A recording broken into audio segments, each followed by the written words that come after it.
Hello everyone, today I'm going to be discussing the Johari window and the quadrants of mind that are in the Johari window. First, I'm going to be discussing what's known to me and others, and what's known to others but not to me, what I know about myself and what others don't, and what I know and other people don't.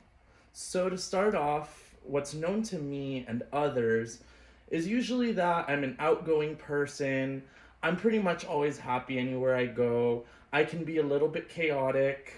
I'm obviously, and there's no hiding it, queer.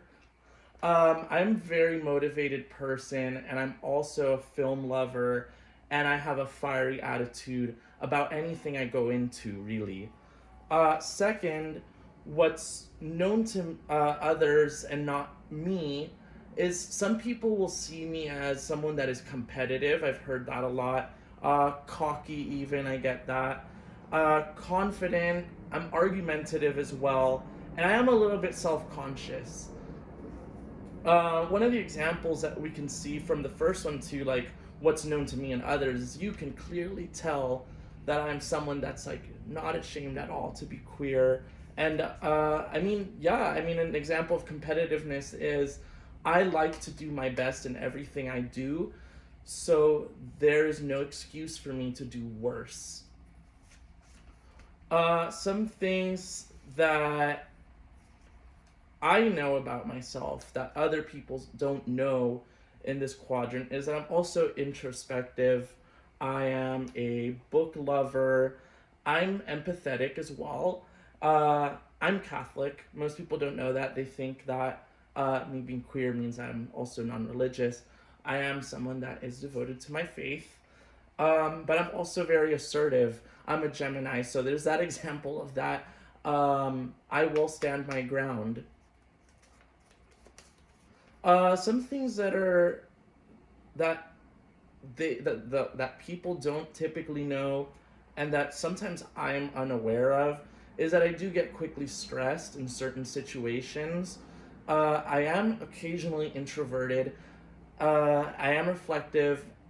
I can be a little bit modest at times, and I am an idealist.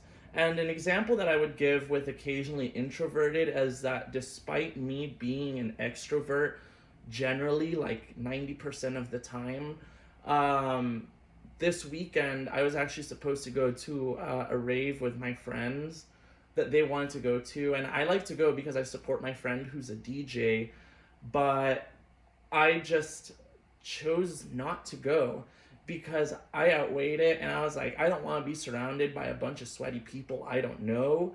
And I'm just tired. Like, I'm a college student, guys. I want to be able to enjoy my bed after having paid rent. Um, and you might be wondering, why is all of this relevant? Why do we need to know about the Johari window? And I was wondering the same thing when I was watching the video on it, and it kind of reminded me of the Punnett squares that we learn about in biology. Uh, but ultimately, I think that the Johari window is so relevant to communications because of the self awareness that it brings out in us, and also in helping understanding our audience.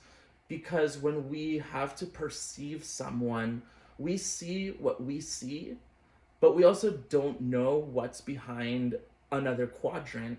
And you might be seeing this version of me and knowing what I've told you, but there's still probably many other things that you don't know about me, but you're still perceiving me a certain way. So, perception communication is, I think, one of the most important things. And the Johari window, and especially this week's lectures, has showed me how just even the way you dress, the way you talk, the way you look tells people a lot about you before you even open your mouth. So, in conclusion, the Johari window is a tool that we use for self perception and perception of others to make sure that as communicators, we are making sure that the first perception of ourselves is a perception that people want to be able to listen to. Thank you.